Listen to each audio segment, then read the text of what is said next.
Like many of you, some of us professional ball players have to pick up and move in a hurry. So when your address is going to change, call Sports Illustrated's customer service hotline at 1-800-528-5000.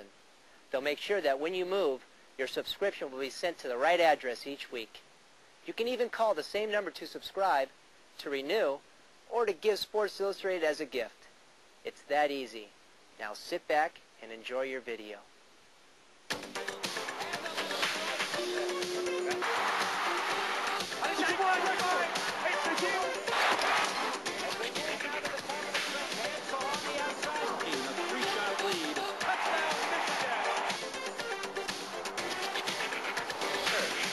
If we make it, we go on to Super Bowl 25. If we miss it, we go back to New Jersey. We go home. Our season's over, and we're going to watch the Super Bowl at home on television. There's the snap.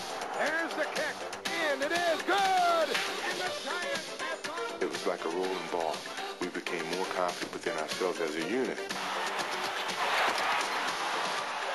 Right before the game, I told the guys, I said, hey guys, hang on. I'm going to carry us today. It's to the Minnesota center fielder is driven to deep left center field. It is gone. Home run bucket. It's over. The Bulldogs, the biggest upset in the history of Duke basketball. And late claims to the Lord Stanley Scotters. 3 sets to 2. 1991 was a special year in sports. A year we'll remember for its triumphs and tragedies. A year when records were set and hearts were broken. A year when old became young and last became first. A year in which old champions rose again and new champions confirmed their greatness.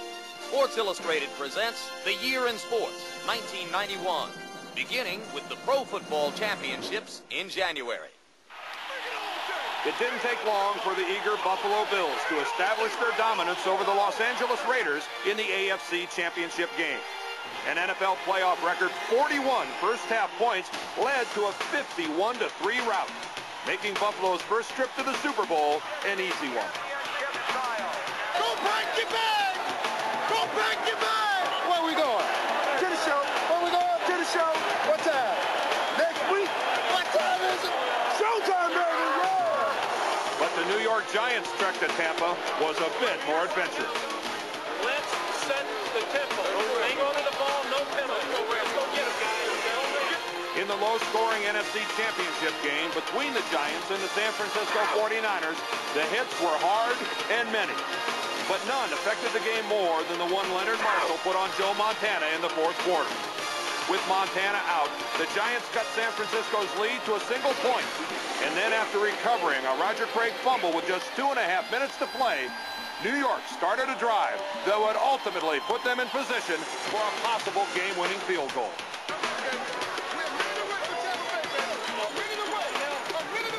All I can remember telling them, we got a minute to go. We're a minute away from Tampa Bay, baby. We got a minute to go. And I just kept yelling.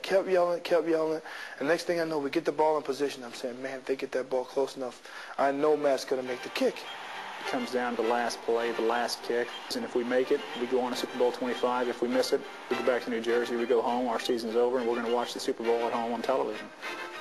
And there's guys holding hands, just a lot of guys kneeling down, saying a little prayer. On the game's last play, Matt Barr tried to answer all those Giant prayers. Giants to the Super Bowl. I think the joy of making a kick is nowhere near the anguish of missing a kick.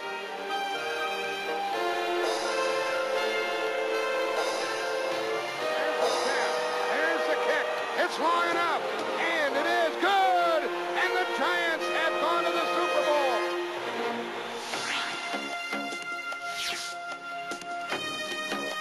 With the specter of the Persian Gulf conflict hanging heavy in the Tampa Bay air, the New York Giants and Buffalo Bills prepared for the NFL's ultimate battle. Early on, the Bills threatened to turn the game into another super rout, racing out to a 12-3 lead, while nearly putting Giants quarterback Jeff Hostetler out of the game.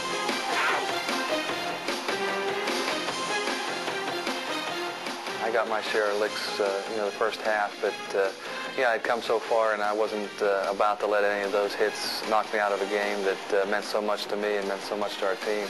The blitz is on. Here's Hostetler throwing. End zone, touchdown! touchdown! That beats the blitz and scored the TD. Along with the powerful and punishing running of Super Bowl MVP Otis Anderson, the Giants kept control of the ball and took control of the game. If the team that I was playing with was there and I was the featured running back, I'll win MVP. That's something that I said in 1979. So now we're in Tampa, my last chance to fulfill my dream. And I just knew within my heart that the good Lord up above was going to finally give me my wish and my desire. But in a game of this magnitude, desire plays both sides.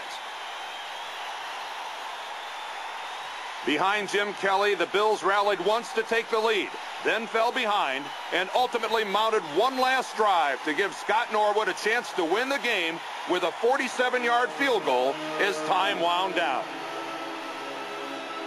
I was kneeling on the 40-yard line, and I remember there was a timeout and looking over and seeing their sidelines and looking down and seeing our sidelines and looking out there and seeing Norwood getting ready to kick the ball, and just thought to myself, you know, hey, it's out of my control, and it was a great game. Because we played our hearts out, and we really weren't supposed to be there to begin with. But yet, we knew that going to the Super Bowl was one thing, but winning it is another, because we had been there before. It is a 47-yard try by Scott Norwood to try to win the game for Buffalo.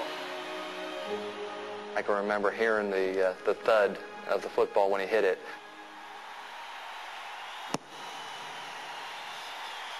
There's a kick. It is up. It is no good. Norwood missed.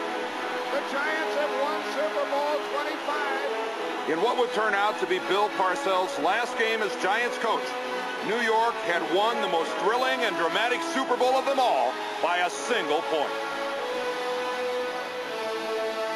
Everson Walls with his classic jump up in the air. I mean, that he expressed the joy I felt for winning that game.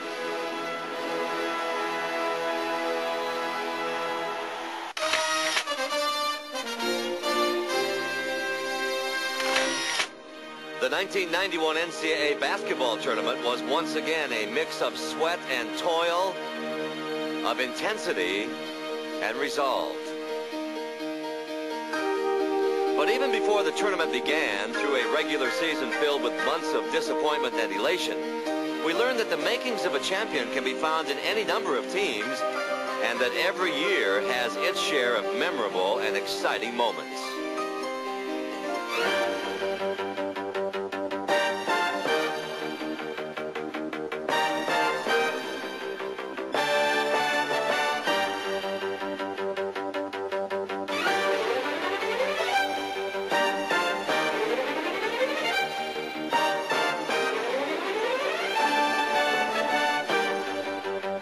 Individually, the star of all stars was LSU's 7'1" sophomore center Shaquille O'Neal, who so dominated his opponents, it was hardly a surprise that he was named the Associated Press's College Player of the Year.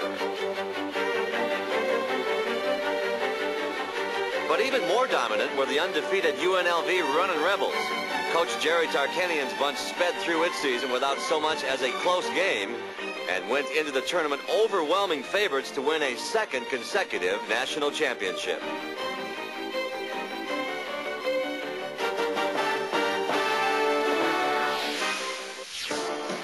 By Final Four time in Indianapolis, the question wasn't whether the Rebels would win, but by how much. It was UNLV against the other three, two of which would meet in a semi-final round game that featured North Carolina's Dean Smith facing his former assistant, Kansas coach Roy Williams.